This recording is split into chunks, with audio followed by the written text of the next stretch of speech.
ada ketakutan yang berlebihan untuk sewa di rumah. Kadang-kadang ke temen juga gitu. Kamu jadi ya kita punya trik khusus untuk menyiasati hal yang ketakutan saya itu. Mensiasatinya seperti apa mungkin kalau Tonton saja filmnya ya. Nggak bisa dong dibongkar. Dia memang ada ketakutan sama. Kan memang ada keterlibatan ular asli kan. Ini sempat berinteraksi juga sama ular asli. Ada juga katanya ada hewan kaki empat juga di sini. Pokoknya banyak binatangnya di film ini. Ini kita semua dianggap binatang. Kalau udah sering kita. Tapi baru ketakutan itu sendiri karena memang jijik atau punya rasa trauma di masa lalu akhirnya jadi nggak deh sama Enggak kayak emang geli aja gitu. Nggak ada traumanya sih. yang lainnya juga takut ular juga?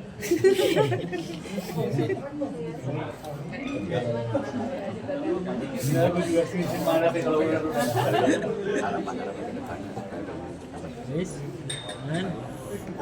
Ya mudah-mudahan sih film ini bisa diterima oleh masyarakat dan semua pihak yang nonton film Guna-Guna Istri Muda ini dapat terhibur dan apa ya, bisa enjoy lah menikmati film ini. Begitu. Kalau dari saya sih.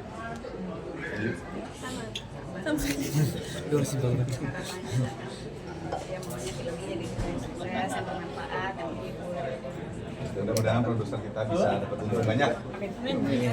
aku ya film itu kan ada macam-macam sebagai hiburan. Apa sih benang merahnya? Apa sih pesan yang disampaikan? Balik. Oke. Selain hiburan sebagai pesan yang akan disampaikan, ini juga apa sih kontennya? Nah ini teman-teman semua jurnalis di sini semua. Tonton, jangan cloning. Nonton, jangan dengar cerita dari orang. Tonton supaya objektif. Jadi jangan dengar dari kata temen gue ini jelek, kata temen gue ini bagus, kata temen gue ini biasa-biasa gitu. Tonton dulu, baru kasih yang objektif. Itu yang kita harapin. Jadi jangan di era sekarang amat sangat mudah mengkloning berita, kita babi bangsat lah, udahlah. Jadi tonton itu, tonton sehingga teman-teman semua di sini dapat nilai yang objektif untuk karya kita.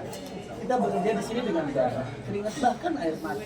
Ada yang nunggu di rumah buat kita bawa sesuatu. Jadi please be objektif. Tonton bukan film bajakan. Oke, itu aja. Kalau Abang Abi belum nih. Terakhir Bang Abi. Udah itu. Selama ceritanya bagus dan saya merasa mampu memainkan. Oke, makasih. Thank you semua.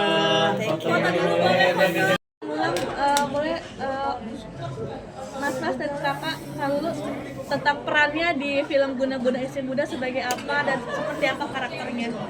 Oke, saya Jasmara berperan sebagai Burhan di Guna-Guna Istri Muda.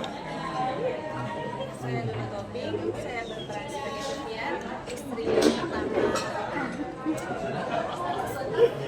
Saya Duri Damara berperan sebagai Afif Khalil, dukun di antara mereka semua ini. Saya Karsa Karsa dan saya berperan sebagai Angel, istri keduanya. Saya Abis Lagi Fari. Saya berperan sebagai Leo, anak dari dukun lainnya selain Mas Dodi Damara.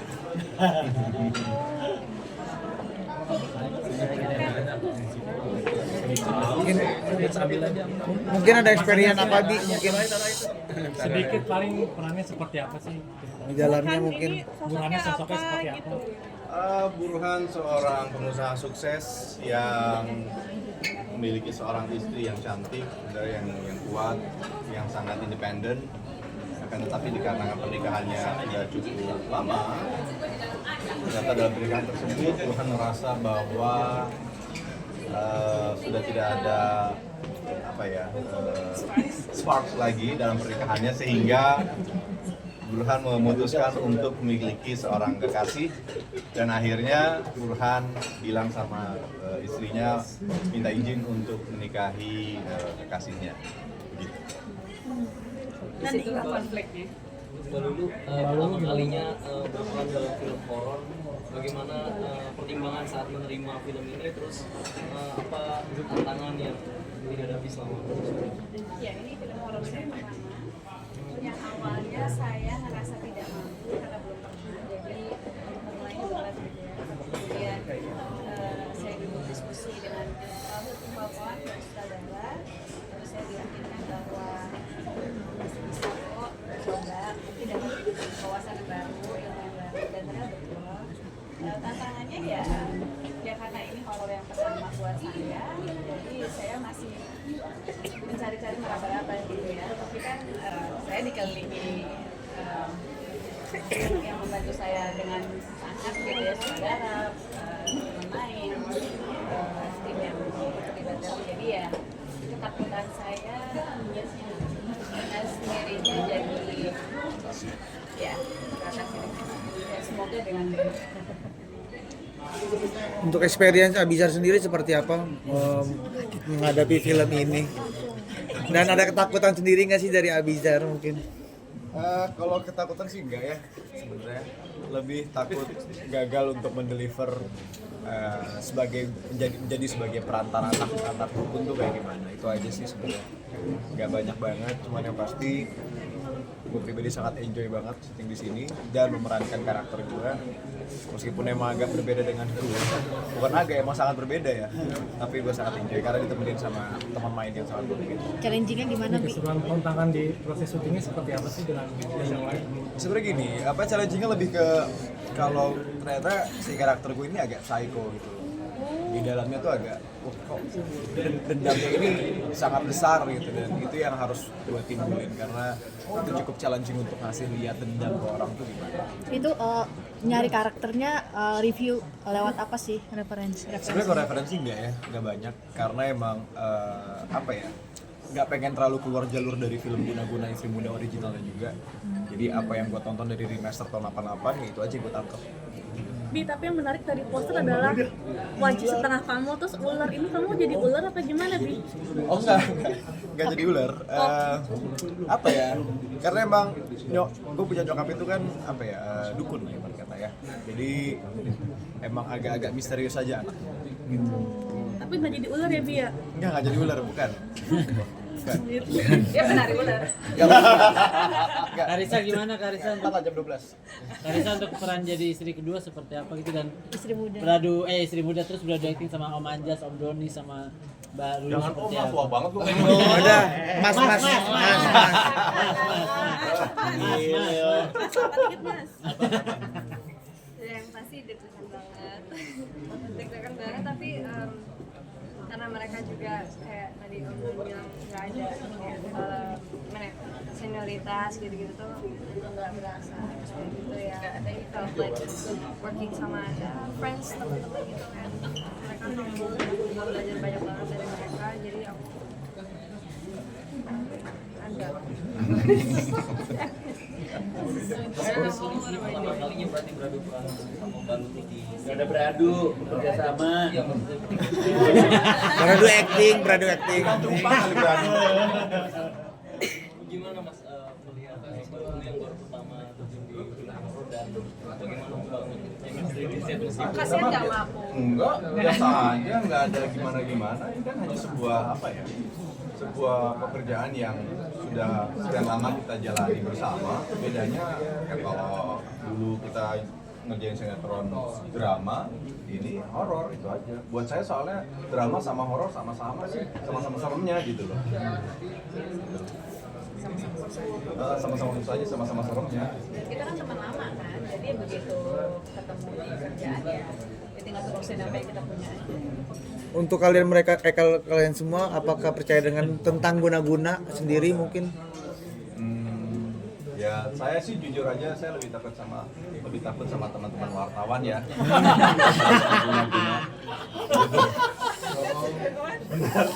Beneran loh. Karena kalian lebih dahsyat daripada guna-guna. Wartawan itu kalau sambel itu cobeknya. But anyway, it's okay. main di sinetron tersanjung nih, sangat keren banget nih kan. Nah, apa berbeda dengan sinetron lebih sulit mana actingnya? Ya sinetron aja mungkin udah beda ya, Mas ya. Sebenarnya buat saya yang bikin beda itu hanyalah medianya.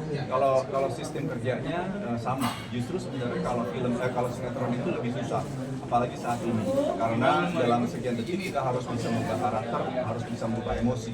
Kalau di film kita dikasih waktu untuk pendalaman, dikasih waktu untuk reading, dikasih waktu untuk jeda untuk meresapi segala sesuatunya. Sementara sinetron kita harus selalu berpacu dengan waktu, harus berpacu dengan cuaca dan banyak hal gitu. Jadi buat saya sih susahnya sama, hanya beda media saja. Anjas kan main artis dan sempat juga jadi produser. Nah sekarang jadi pemain lagi, alasannya seperti apa? Mungkin karena belum ada program film yang baru atau Jujur sebenarnya pada saat saya syuting film ini saya lagi pegang produksi sinetron gitu. Nggak apa-apa sih. Jadi ya jalanin aja semuanya. Pada saat bisa menyeberang pulau dengan sebuah perahu dan 2-3 pulau bisa dilampaui, ya kenapa enggak? Gitu. Jalanin. Selama semuanya tidak mengganggu kinerja kita dalam berkarya. Mas Doni jadi sosok risetnya sejauh apa tuh? Dia penoping. Gini ya, ketika saya dipercayakan menjadi tokoh ya saya cuma arahan dari sutradara saya itu sudah datang. Kemudian saya sempat melihat film-film dari Indonesia yang tahun 1977 itu saya cuma cuplikan seperti apa. Saya cuma merefer dari itu, bukan menjadi tolok ukur.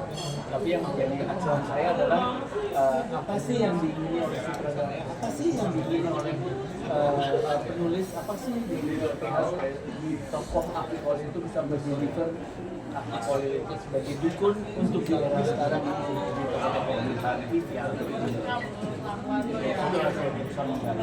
Emang itu tugas kita semua background masyarakat. Thank you pertanyaannya. Kalau untuk Karissa sama Abizar sendiri seperti apa? Percaya tentang guna-guna gitu? Kacamata anak percaya muda. nggak sih? Kacamata anak muda nih tentang guna-guna sendiri, percaya nggak sih? Percaya nggak percaya pasti ada definitely, cuman kalau aku pribadi sih lebih baik untuk menjauh diri sendiri dari sisi gelap itu ya. Ya, kalau pribadi gue cukup tahu aja, yakin gitu. Kalau bahwa ya mungkin itu ada, tapi balik lagi seperti apa yang Mas Anjas bilang, itu tergantung gimana kita mau bawanya putih pakai hitam.